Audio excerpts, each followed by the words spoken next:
Welcome to Ring of Fire. I'm Mike Papantonio. Today on Ring of Fire, we'll be taking a look back at some of the best interviews from Ring of Fire Radio, including a talk with former Florida Governor Charlie Crist about the fall of the GOP.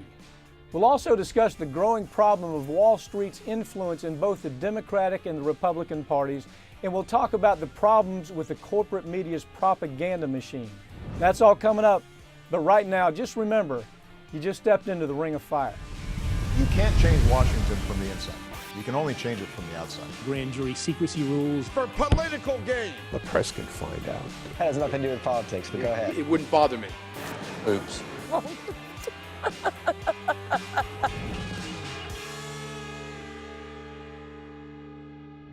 A talented young writer with Salon.com. I like this guy. He's a great source because Salon.com is always able to catch the edges of bigger picture trends in the U.S., less fluff like we're seeing on some of the other bigger sites and more news. Elias Isquith, he told a story about longtime lunatic Phyllis Schlafly. Appears on a radio show with a level of lunatic talk that even exceeded the norm for demented old Phyllis. Phyllis tells the audience that there's no doubt that the audience is crazy as she is, but Phyllis is telling the audience that she was extremely worried that the United States was allowing polygamous Muslims, this is her words, allowing polygamous Muslims into the United States, and that all of their wives of those polygamous Muslims, well, they're going to come here so they can take advantage of our welfare system. And Phyllis went on to say, now, Rick, I'm not making this up. Yeah, the lunatic Phyllis believed that it was imperative that these hordes of polygamous Muslims that are coming. She didn't give us a time, but they're going to be here. Let's see, what time is it now? They're 12 o'clock. She didn't know what time they were coming, but they're going to cross the border, and that they should be required to sign a special pledge assuring all taxpayers that they're not going to bring in a passel of Muslim wives with hordes of Muslim children with an intent to squeeze all of us for welfare. Now, her loony audience that listened to that were shaking their head. Oh, yeah, that makes good sense. Well, in the old days, before Democrats became so damn politically correct and afraid, the Birkenstock Democrat, afraid to say the obvious, that we'd have made a phone call, we'd have urged the family of the demented old coot to have Phyllis locked safely away where she wasn't a danger to herself. But I think what's happened to those of us that listen to the rantings and the gibberish and the babble of the bug house Republican crazies these days is that we've simply become too quick to accept the fact that all that moonback talk that flows out of the mouths of the Schlaflys or the Coulters or the Limbaughs and all those water cooler nuts who we have to confront at the water cooler every day who parrot that insanity, I think we've concluded that maybe it'll just burn itself out and just come to an end on its own energy. But I got to tell you, I'm not convinced of that. Go online sometime and analyze how the level of almost maniacal lunacy has progressed just in the past couple of decades. It's remarkable. You're going to find that there's so much material that some sites have that they've cataloged the material. For example, there's a catalog material on Ann Coulter because there's so much crazy talk. Begin with Coulter, who has regularly delivered reams of the best frothing lunatic talk available. I like to read old Coulter quotes mainly because most of what she says is not only a reflection of her ugly heart and her diseased soul, it also gives us some pretty clear insight about how far the intellect of the entire Republican Party has moved. You see, the Republicans love these people, and that's how you judge all this. What has the party become? Those of you that still have that Republican card that you carry, that registration card, I'm talking about you. You're the people that consider her a celebrity. But how much have they fallen in the last 10 years? bear with me a minute and imagine that the political pundit you feel real kinship with, that pundit that you say, I relate to everything they say.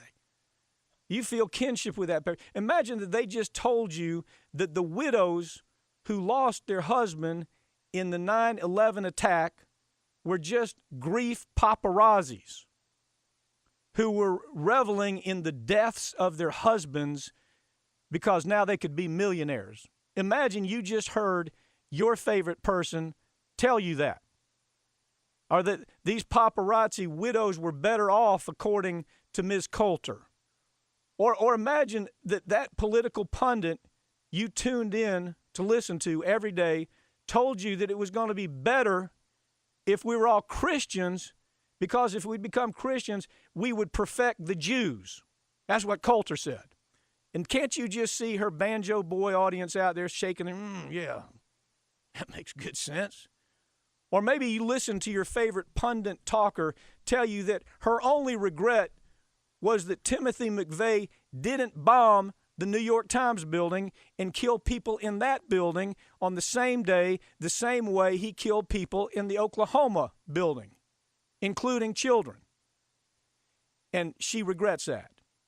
And when you get the point. How high does that ugly and vulgar crazy meter go with the Republican Party these days? What have they become?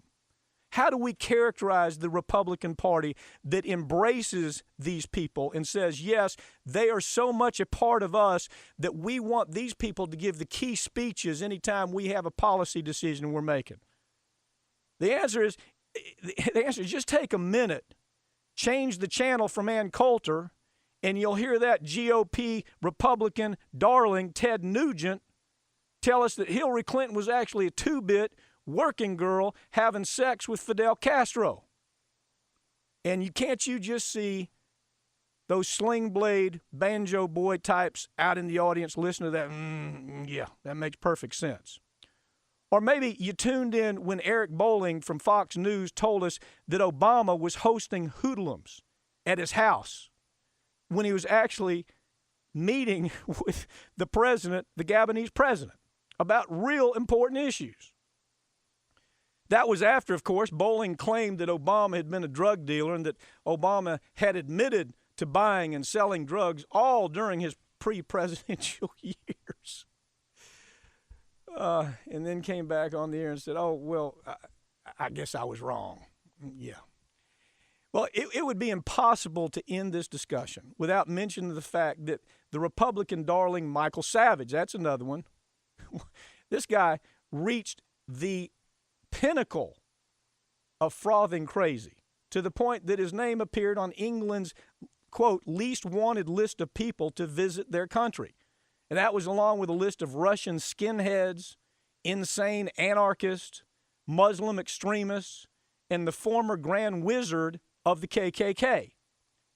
So no, the crazy and ugly babble and gibberish that flows from the mouths of the Republicans' biggest celebrity talkers it's not going to burn itself out. With each new midterm election and presidential election, we've seen the teabag Republican Party unleashed a few new talkers, and we're going to see that here. It's like they've opened the institution doors, and they've let out new lunatic talkers. Phyllis Schlafly was simply there to kick off the parade this week. Expect to see a brand new band of banjo boy type lunatics, talkers, to emerge in the next few years. Yes, they're going to have a quality about them that leave you this picture, this image of the Billy Bob Thornton character in Sling Blade. I believe the character in Sling Blade, that character named Carl, I believe it was easy to like Carl because he had a heart, even though he wasn't all there. He was a decent, demented man. But we can't even say that about the new breed of Republican demented pundit talkers. But now these new GOP lunatic talkers that emerge, where they're going to have all of those Sling Blade, banjo boy qualities, minus a heart and minus character.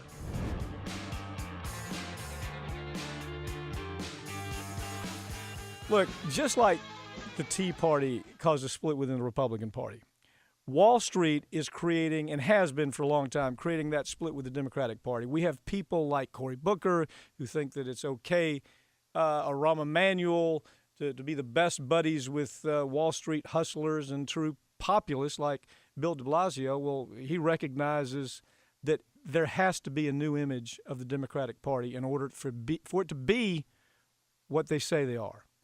Joining me now to talk about this divide is Harold Meyerson. He's editor-at-large for the American Prospect. Harold, we've been talking about this last couple of days. Sometimes it's almost difficult to even tell a difference between what's going on with the Democrats and Republicans. When you have Manchin in Virginia, West Virginia, you've got Feinstein in California, you've got Schumer, you've got a whole host of Democrats that just have lost sight of the fact of what we built what the Democrats, I'm not a Democrat, I say that again and again, I'm an independent, but on what that party built its legitimacy on.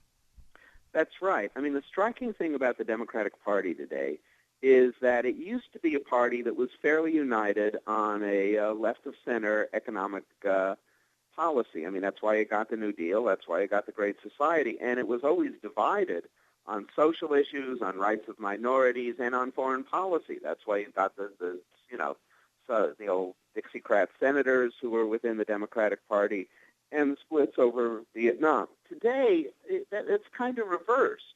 The white South has pretty much left the Democratic ranks almost altogether and joined the Republicans. There really aren't huge foreign policy differences, as there were, say, over Vietnam, within the Democratic Party. Where there are differences is on economics. I mean, there's a basic agreement on we shouldn't have the sequester. The minimum wage should be raised, but really, the party for a couple of decades in particular has been the landing place for the old Rockefeller Wall Street Republicans who left the Republican Party because they couldn't stand how right-wing it had gotten on the civil rights and things like that.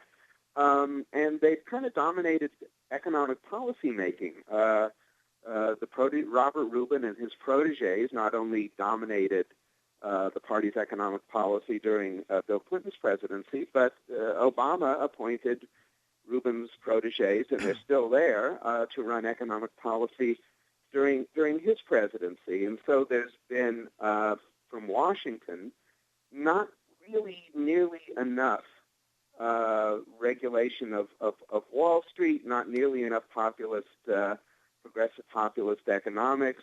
Well, you say not from Washington. State by state, I think we're seeing the same thing. Look, we are. Here, let's look at the Janet Yellen issue, Larry Summers, Janet Yellen, where you had the Democrats fighting over the fate of Wall Street kind of liberalism. I mean, you had look at the Clintons. I mean, what role did Hillary take? Well, she really didn't take a role. Really didn't say anything. Stood silently on it. Bill Clinton comes in as in a defense of Summers. And all of a sudden, we start seeing this divide is getting more and more extreme. We forget that Bill Clinton invited all of this with Robert Rubin. And it happened, as you point out in your article, I love the article, What Divides Democrats. When you talk about, look, there was a 50-year transformation. Began with Lyndon Johnson signing the Civil Rights Act. You had Southern whites, as you've already pointed out, left the party. But what moved into there was you had liberal financial elites, social liberal financial elites that were turned off on the racial issue and the gender issues that they saw coming from the Republicans. And so all of a sudden they moved in and they've taken control, kind of, haven't they? Yes, they have. And, this parallels the fact that the financial sector has grown, way bigger than it used to be and taking control of the economy at large. So it's an ominous parallel development. Now, and as you said, and as I wrote in this piece, which is on the Prospect website, www.prospect.org, this was clear in the Summers-Yellen fight. However, we should be encouraged by the fact that that Summers, didn't make it. That Yellen, who was backed by really left populist progressive Democratic senators like Sherrod Brown of Ohio and Elizabeth Warren of Massachusetts ultimately prevailed. And there's this complication with the position of the Clintons on this. I mean, it is true that Bill Clinton rode to the defense of Larry Summers, but he did it only after Summers withdrew. And what I take that to mean is that, you know, the Clintons are always pretty good at reading political signals. And, you know, they're not sure now which way the party is headed. I mean, Hillary is, you know, the Hillary Express is already beginning to move for 2016. There's stories on that in both the New York Times and the Washington Post today. You know, if she runs still surrounded by the Rubenistas, that may not go down so well in a lot of the Democratic Party base. Harold, interesting. So, you heard Hillary a week or maybe it's 2 weeks ago talking all this populist dogma, almost as if she's trying to say, I'm a populist. We know that's not true. I mean, we know that Hillary Clinton is anything but a populist. She is simply an extension of Bill in so many ways. Now, you may disagree with that. That simply is my observation of it, and I think a lot of people would agree with me on that. But when you said she's not sure, I think that supports your idea. She's not sure. You know, have rank and file Democrats saying, you know, Wall Street has taken control of our party. Look, Harold, for the first time, I'm hearing more and more need a third party, not a Ralph Nader kind of party, but a real worker kind of party. You know, somebody that's out there that is charismatic enough to make something happen.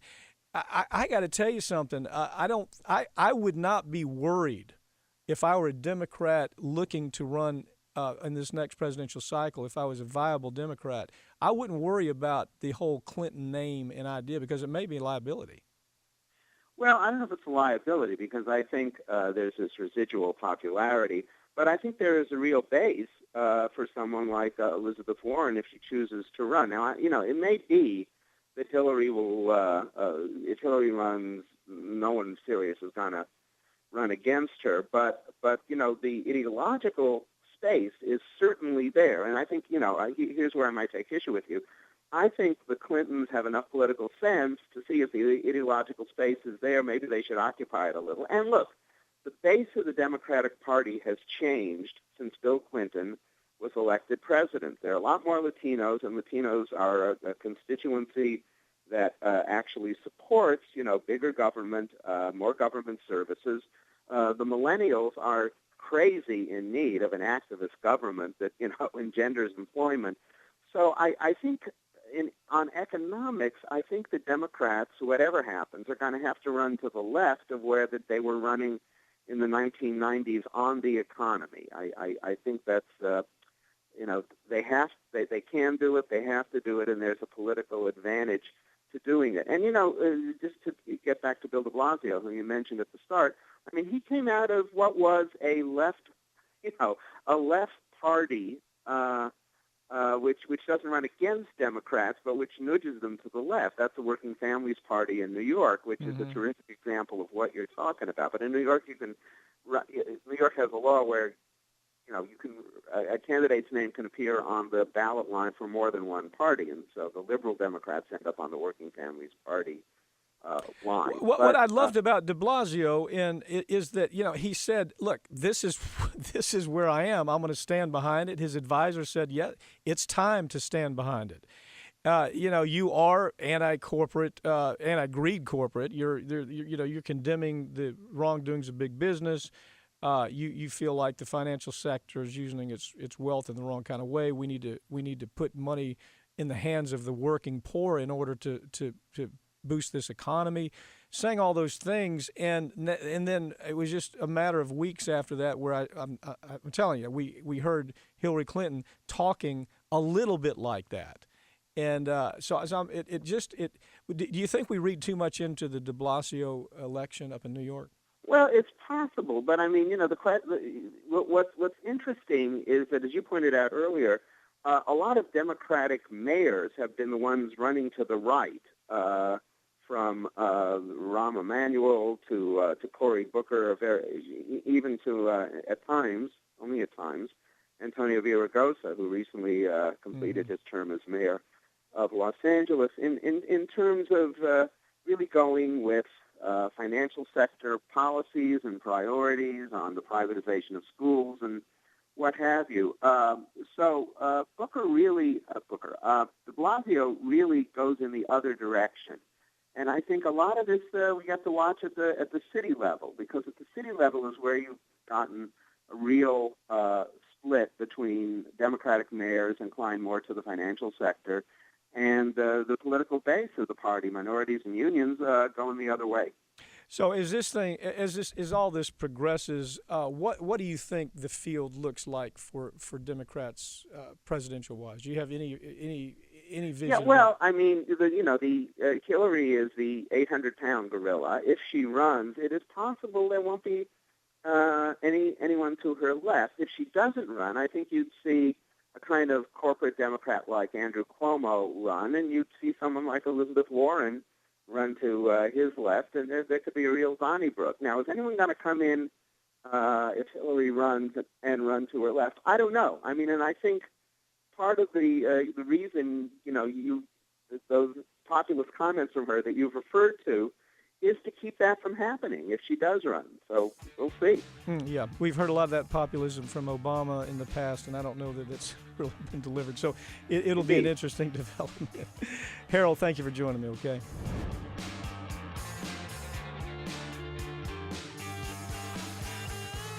Isn't it time for Elizabeth Warren or Sherrod Brown or White House or some of these other progressives to jump in the game now before the train leaves the station totally with the Bill Clinton holdover, Hillary Clinton, or the Obama holdover, Hillary Clinton, which is just more Wall Street Democratic politics? Isn't it time for her to say, let me tell you, before you spend your money here, understand I may be out there, or there a person like Elizabeth Warren? I mean, look, we're starting to see profiles about Elizabeth Warren. I mean, I don't know.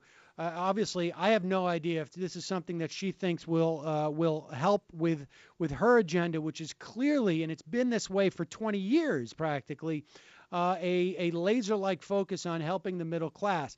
But the idea that she exists out there, I think, is already starting to impact Hillary Clinton. Now, it may just be a rhetorical one, but this is the point that I want to make about when you had mentioned the crossover of money that we see from the financial types on both sides of that partisan divide. I think there's going to be a real push to make Chris Christie palatable to sort of the center in this country, even though that he has these sort of really regressive policies, because this is going to force whoever the Democratic nominee is to move towards there to counterbalance the existence of someone like Elizabeth Warren, who, many say could legitimately take a run at Hillary Clinton. There is still, like you say, a lot of Democrats who remember that Bill Clinton is the one who brought us the Reubenites, and the Reubenites were surrounded. The deregulation of the absolutely of the media. I mean, and these were people who still, a lot of people voted for Barack Obama, thinking that he wasn't that. Exactly. Exactly. And so there is still this very strong feeling in Democratic circles that we don't want to go back to that, or we don't want to stick with it. And Elizabeth Warren clearly is hated by these people. And here's the point, Sam, and I've heard you talk about this before, that you have a lot of faith, as I do, in a grassroots money machine that actually can compete with Wall Street. I mean, we've seen it. We saw it with the Obama campaign until he completely bought into everything that Wall Street was. Remember, all that money was going to Hillary Clinton. Yep. And then all of a sudden he started to look like a winner, and the money just increased. But that money started with a grassroots effort, and so to count her out without Pat, ever. She raised $40 million for a race as a Democrat in Massachusetts. I saw that. Yes. That is stunning. Yes. And it's really, really stunning. And so you cannot discount that. She has the ability to sort of play on that national stage, and she's she could very well be a formidable candidate. She could be formidable enough in a primary, if not to defeat Hillary Clinton, at least to force her to rhetorically take a position. Isn't Hillary already doing that? Aren't we hearing her talk about these populist ideas that she's starting never to test embraced? out, She's never embraced them. From what I've read, and I'm saying rhetorical for a very specific reason. But the fact of the matter is that if you have that type of rhetorical air cover, things can be built on the ground. She is certainly testing out that message because she has to be aware of the fact that she may have a problem with Elizabeth Warren on her left. Sam, think about this. Think about a movement, and this is old as the hills, but you create a movement that brings people to the polls based on a candidate's ideology. For example, you got Elizabeth Warren. Now, this is not an overstatement in my mind at all, but I want to say this. Until you take money out of politics, we are dead in the water and we're drowning. Okay, so Elizabeth Warren comes out and she says, where is the money in politics? Well, it's at Wall Street. Who are the people who completely, who all the time promote this notion of centrism and that, the Wall Street billionaires are more important than America's middle class and the working poor? It comes from Wall Street. So all of a sudden you have a candidate that says, look, you really want to change this country, show up in 20 plus states where there's an amendment issue as to taking money out of politics, you see. And all of a sudden, at least in 20-some plus states, you have a huge turnout because they relate that issue to Elizabeth Warren. In other words, she becomes her face is the face of take money out of politics.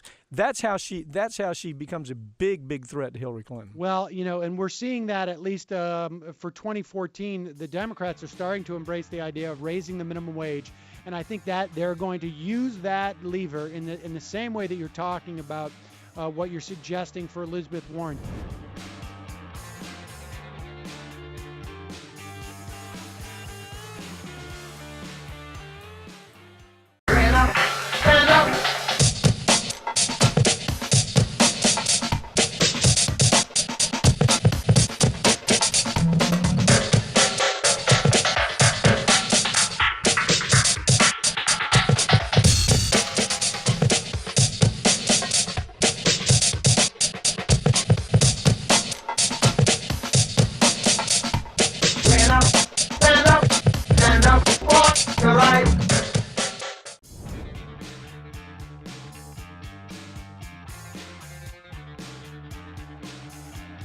I don't know, you saw the statistic. For the first time in world history, the 10 highest, now listen to this number, the 10 highest paid CEOs in the United States all received more than $100 million apiece a year in direct compensation, and two of them took home more than $1 billion paychecks.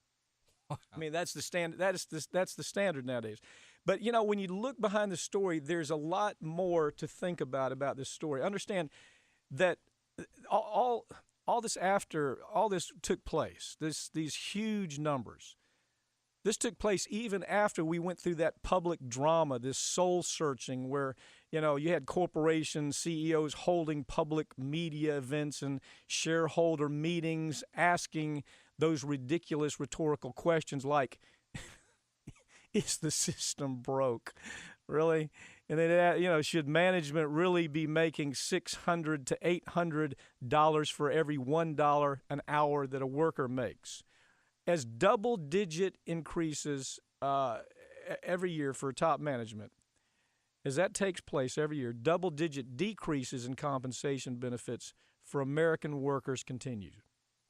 In fact, when more than 2,000 CEOs' compensation was analyzed, just this year, even the small to average-sized businesses were increasing CEO compensation at a rate of 9% a year, while the American workers' compensation was decreasing.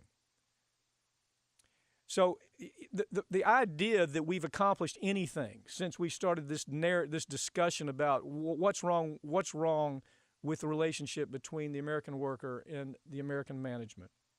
Huge blocks of stock options, stock grants, bonanza caliber bonuses, compensation windfalls of every kind for top management continues to help the U.S. move towards an economic picture that looks more like a sweatshop, third world banana republic for the American worker. Obliterate unions, and you're halfway there. Nullify regulations that protect workers, and you're a little closer to getting where you want to get if you're CEO or if you're with the U.S. Chamber of Commerce. Devise ways to avoid paying overtime. Create a system where you just don't pay health insurance or retirement compensation. And then fire your workers that have been with you the longest because you're paying them too much money. You're paying them for all those years they've worked, and they're too close to having retirement benefits. So fire them. Require that your employees work at least 30 minutes off the clock every day, times 1,000. Shave $1 or $2 a week off workers' checks with a sophisticated computerized program that's barely noticeable when you look at your pay stub. Do that with 2,000 employees, and it is real money moving to pay those $100 million bonuses. Have your employees buy into an Enron-style stock capital raise and then take the company bankrupt. And at the same time, pay your top management millions in bonuses right before that bankruptcy takes place. It's called sweatshop capitalism, and it's here to stay in America. Everything I just described to you, every word of what I described to you is taking place all over America every single day. And the administration has done little to nothing about it. Just 10 years ago, we thought sweatshop capitalism was what the U.S. would engage in only in developing third world countries. We expected sweatshop capitalism in places like Asia or South America, India, or places like that. We outsourced the most disgusting qualities, the ugliest qualities of U.S. capitalism. That's what we outsourced. But what if the CEO corporations, what if they don't have to outsource anymore? What if they can accomplish worker victimization right here in the United States and never leave home? Well, that's a bonanza. The U.S. Chamber of Commerce in past decades has had the goal of shipping jobs overseas to break American labor and completely refashion the world of worker benefits in America. Early on, the U.S. Chamber of Commerce dreamed of the day where a CEO could make $100 million and a key, vital worker would gladly settle for $30,000 a year with no benefits. They started engineering that years ago, decades ago, and they're here now. It worked. Go back and look at the history, and you'll see that that's always been part of the U.S. Chamber's talking points for the behemoth corporations that they speak for. Part of their talking points was that outsourcing, and follow this because this is where it lands, outsourcing would create job scarcity in the United States. It would have Americans fighting for jobs, and Americans would settle for whatever terms they could get in America's new job market. It was a domino effect that would be created. A race to the bottom could be perpetuated. The workers would win, and the top of the wealth organizations in America would. You see where this goes. Workers would be afraid to organize. Unions would be an idea of the past. The American worker would take on the qualities of an abused wife, willing to be beat black and blue just to hold on to her pathetic, no-count, sorry husband. But what can we do about it? Well, for 2 decades, our government has been rewarding anti-worker corporations by giving them corporate contracts and huge tax breaks when you send American jobs to India and China. We're gonna reward you when you do that. The numbers are in. We clearly see the domino effect that this has had on the relationship between America's top management and American workers. It sustains that abused wife relationship for the American worker. Afraid to leave, afraid to fight back, afraid to even talk back. Stuck at home, willing to be beat regularly by a no-count thug. Lately, every time this administration has met with America's CEOs and the chamber types, we've seen one of these kumbaya moments where he asks, can you please do better? Can't you please just be a little more patriotic, a little more caring? Wouldn't it be great if you could be more compassionate? Can't you please voluntarily abandon sweatshop capitalism? The answer, Mr. President, is no. The answer is they will not. Not until you punish predators with a loss of money, a loss of tax benefits, a loss of government contracts, a loss of offshore banking, a loss of subsidies, a penalty for shipping jobs overseas. Only then, Mr. President, are you going to begin to make inroads to bringing humane balance to the relationship between the worker and America's top management. And that could be your legacy. But you're running out of time.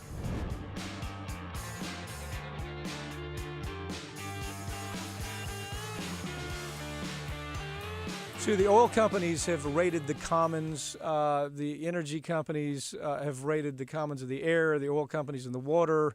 I mean, we used to have public commons that were important what it did is distinguished us as a country that was a little different from other parts of the world. We've lost that edge. Now we see that the radio waves and the TV waves also were part of the commons at one point. And we've lost that too, haven't we? You know, I don't know that we've lost it. I just don't think people really fully understand that they ever owned it, and they surely don't understand it today. Mm-hmm. Well, there were some clear thinkers. At one point you had people like FDR that understood that in order for bad government to take control of a country, the one thing that they would do is they would grab control of the voice of the country, the media of the country. And so he had rules put in place. Then we saw Bill Clinton come along, Ronald Reagan come along, and just absolutely deconstruct all those rules. Tell us about it. Yeah, I mean, starting back with Ronald Reagan got rid of a rule that was called the Fairness Doctrine. And what the Fairness Doctrine had to do with was if one side, one controversial issue was presented on television or radio, the other point of view had to at least be given a chance to be aired. During the Reagan administration, they determined that that was not a good thing for America. They somehow determined that that was against our free speech rights. And so Reagan's Federal Communications Commission got rid of the Fairness Doctrine. Fast forward to 1996, and you had a different dynamic with radio license ownership. You know, once upon a time when radios were developed, one owner could have 3 AM radio stations and 3 FM radio stations, and that was nationwide. Over time, that changed, but by 1996, Bill Clinton signed a bill into law that allowed one radio company to own as many stations across the nation as they could. Well, let's put that in perspective, Sue, because there's a backstory, and I understand that, people regard Clinton as kind of this candidate, this presidential character that was a man of the people. And what they miss what was going on kind of behind those closed doors. And behind the closed doors, what we saw was Clinton was being completely captured by Wall Street. You had the Robert Rubin crowd that was controlling issues about the media, just like they were about other parts of Wall Street. So, I mean, I don't really see why it's taken so long for the American public to understand that Bill Clinton gave gave away some vital elements of that public commons, and they don't get the connection of how that's affecting their everyday life. It's amazing to me the lack of understanding here. I think the lack of understanding is simple. No one's really told them. This is the kind of conversation that folks like you and I have, but most people don't really get it, that when all of a sudden companies could have, unlimited amounts of radio station, it gave them unlimited amounts of propaganda power. Mm-hmm. Yeah, and we started seeing that the Republicans were way ahead of that. They were ahead of it back when they had the Borax soap salesman, Ronald Reagan, make the first attempt to completely do away with the FCC, in effect, make it to where it's just there is no law of the land. But I think the troubling thing to me, we knew what was coming there. We knew that was a product of, the sagebrush rebellion, where you had the Coors family and some of the, most wealthy, Richard Mellon Scaife and some of the most wealthy billionaires in this country saying, in order to control government, we must control the media. That was the first step. But then to have Bill Clinton step into it and say, we're going to make it easy for you, and have it where he changed it to where in the early 80s you had 55 independent companies that controlled the media, whether it was television, radio, the print media, and then all of a sudden today we have 4 or 5, arguably, that control all of it. It's true. And I think I have heard anyway that the former President Clinton regrets doing that. I'm not sure he really understood what Pandora's box he was opening. Either way we have it, we are where we are. The question is, how do we change it into something that really Well, works tell me better? how, because it's been something that's been concerning me. I know in progressive media, as you probably understand, there are only a handful of us that do what I do, and that is to say there's another part of the story. And tell us what we do going forward. I think there are things we can do, but I'd love to hear it from you. Well, first of all, the people, everybody listening to my voice has to understand that these radio airwaves belong to we the people. They're frequencies in the air, and stations get licensed by the federal government in order to have that privilege to broadcast. The trouble is the federal government is supposed to be the regulator. They're supposed to oversee broadcasting, but instead they have really turned the other way. It's kind of like, if you have a problem and you call the cops, if the cops never came, you would start to lose faith. That's what the FCC has created. So in answer to, what do we do? One answer is to understand that we own these public airwaves, that we have rights, and then we can challenge those stations' licenses. The numbers are staggering, Sue. I'm trying to recall it, but it seems like for every 3 hours of right-wing propaganda, there's 2 minutes of anything that looks moderate or progressive. I mean, the balance is that far out of crazy. And so we have now a president, and I'm interested in this too. You had Obama, that when he was running and needed to be elected, we would hear him say, look, it's in the public interest to make sure that we make broadcasters responsible. Broadcasters who occupy, these commons, they need to be more responsible. But then we heard that time and time again from this president when he was a candidate, and we have seen nothing. I mean, if we have seen it, please point it out. But I don't think we've seen anything from this administration. They tried to say, well, we can't do anything because the FCC is so heavily laden with Bush appointments, and then they never did anything about that for 3 years. So tell me, what's wrong with the picture? Well, you're right. When Mr. Obama was initially inaugurated as president, the White House technology page addressed this issue and said that we need to define what public interest obligations are. For your audience, these stations are supposed to operate in the public interest. But within days, that copy had disappeared from the White House page. Right. And in my experience, Mike, I've been doing this since about 1998.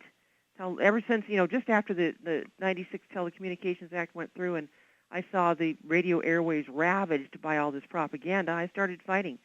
But it doesn't seem to me to matter if it's Clinton or if it's Bush or it's Obama in charge. The bureaucracy at the FCC seems to just roll on its own way, and it's not rolling the public interest way.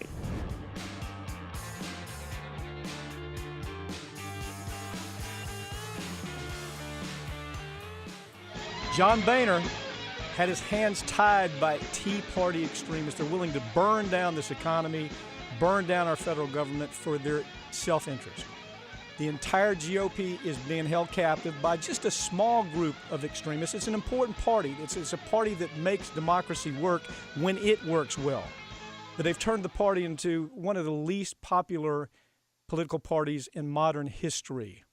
Approval ratings all-time low.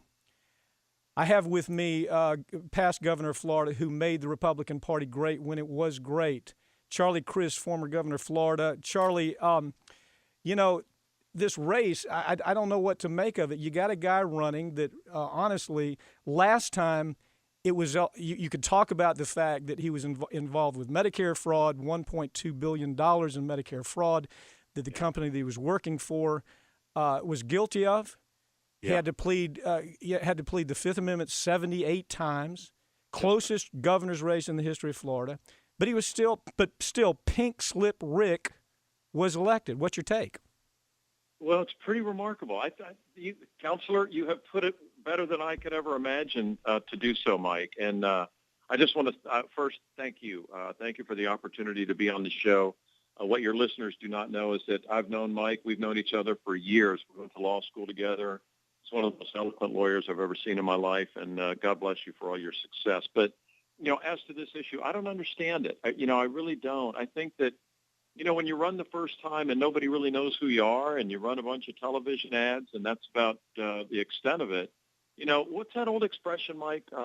Fool me once, shame on you. Fool me twice, shame on me. Yeah. I don't think Floridians are going to be fooled again. Only time will tell, and I haven't even announced yet or finally concluded. But at any rate, it breaks my heart to see what's happened to our beautiful Florida, our education system, our environment.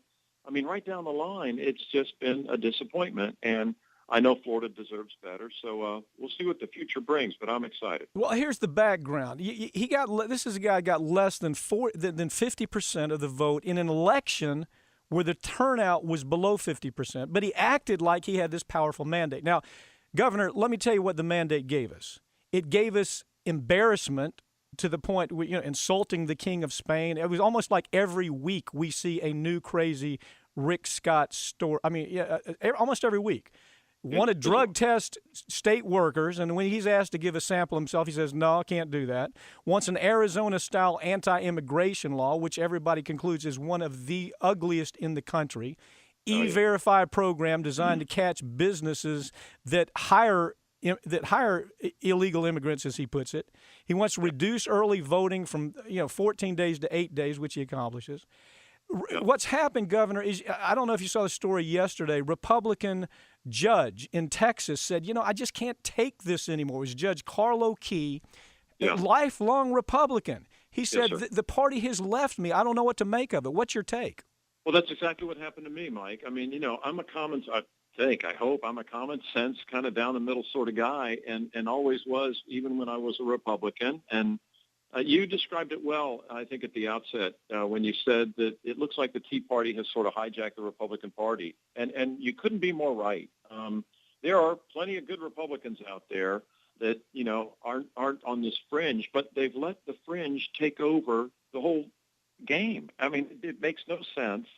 And, if you don't believe it, just ask Richard Lugar in Indiana. Right, I mean, some really good, decent people that just aren't welcome anymore. Even Jeb Bush, Mike, said not long ago that he thought it would be difficult for his own father and Ronald Reagan to be successful in a Republican primary today. It's gotten that bad, and that's where it is. And that's why, they left me. I didn't leave them. I mean, it's unbelievable what's happened. And I could not be more happy to be finally at home as a Democrat. And I've had friends of mine, for years tell me, Democrat, Governor, how many times did I say you're a Democrat? You're not a Republican. So all of a sudden you've got Carlo Key. Carlo Key says, this is this judge in Texas, and it's a reflection not just of this judge, but he says, look, I grew up dependent on a government that worked. He came from poverty. He worked his way through college, worked his way through law school. He rose above all these natural hardships that were thrown at him. Yes. And then he says, look, all of a sudden I wake up one day, a shutdown is led by my party, but not really by the heart of my party, but by the people who are in control of my party. It hurt furloughed workers. It hurt their families. It was a vain attempt to repeal Obamacare. He said, I saw this happening, and he says the party has left moderates. And it's almost like a plea to moderates to please understand. You can't go to the polls this next time and simply vote Republican because you happen to be a registered Republican. You have to consider that there are people out there that want a strong Republican Party. We need a strong Republican Party to have at least a two-party system. Hell, Governor, I think we need a four-party system. But that's all we have right now. And so I know you have been faithful to this moderate Republican Party for a long time. Tell me what your experience has been. Well, like I said, I couldn't be happier being a Democrat. You know, I was a Republican most of my life, as you know, and then went independent while I was running for the U.S. Senate in 2010. And then after losing that race, and probably that was a blessing in disguise, after losing that race, I started to watch and see what was happening as the presidential campaign was getting going. And, got involved with the president's reelection, was happy to participate, and then totally honored to be invited to speak at the National Convention on the same night he spoke. Good job, by the way. Good job. Well, you're too kind. Well, thank you. But at any rate, it's been an amazing journey, frankly, and it has led me to write a book about it. And on December 7th of last year, Mike, at the White House, I became a Democrat. And the president gave me a fist pump, and it was a wonderful celebration. But politically, I've never been happier or felt more comfortable, and I'm really looking forward to the future, and I know it's going to be very bright. Certainly, I hope for our Florida, the Sunshine State ought to be bright, and our country, and I believe it will because I'm an optimist. I look forward to the future. It seems to me, Governor, as I look at this race, if ahead, again, this is a character, Rick Scott, who lost 20,000 jobs simply by laying off teachers, simply by trying to undermine the educational process in Florida, by closing public schools at record levels, lost 49 additional jobs by rejecting federal funding for high-speed rail, lost we can't even count the amount of the number of jobs, scrapping the ACA Health Care Act in Florida, hundreds of millions of dollars lost. Not just lost, but lost to other states, you see. Yeah. This money ends up in other states. Hundreds and thousands of new jobs lost in Florida. Billions, when you put a pencil to it, billions lost in benefits to Florida citizens. So what does the moderate Republicans say about how this is good? I mean, don't you think there are plenty of Republicans that say, I can't abide by that. I can't abide by that again. I couldn't agree with you more. I believe that, Mike. I think they're out there, and only time will tell. But I can share this story with you. I was in California last month, and I visited with Governor Brown, Jerry Brown, in Sacramento. And when Governor Scott killed the high-speed rail here in Florida, it ended up in California. And they talked about the fact that, we can't spend that money. We don't have that money, and the whole debt issue. And listen, nobody likes the debt. I don't like the debt. I've never been in debt. So, it strikes me that what we need to do is put aside nonsense and bring about common sense.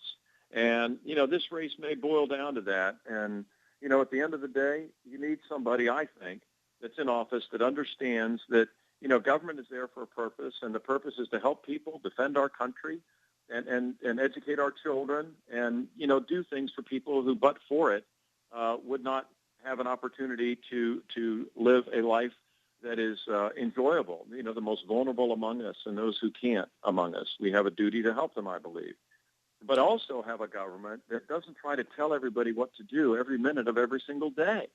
When you're starting to be perceived, as the Republicans certainly are anymore, sadly, as anti-immigrant, anti-minority, anti-women. I mean, you go down the line, Mike, it's stunning what it's become. And, You need to have people, and there's still a lot of them, moderates in the Republican Party that get that. But unfortunately, there's a lot that are being allowed to run the party now over there that don't. Aren't there They some just wanna tell people? everybody Yeah, what to you've do. got people in the Republican Party, Governor, that understand this isn't a damn football game. You know, we're not voting for. You know, this isn't a vote for Alabama versus Florida. This is a vote. Sure. Do we have a functional democracy that is sustainable? Let me shift here just a second. Back in law school, I was editor of the newspaper, and you were one of our best writers for that newspaper. Now you have a new book coming out. I do. Give us just a quick glimpse. You don't have to give it away. Just give us a glimpse. What are we going to see?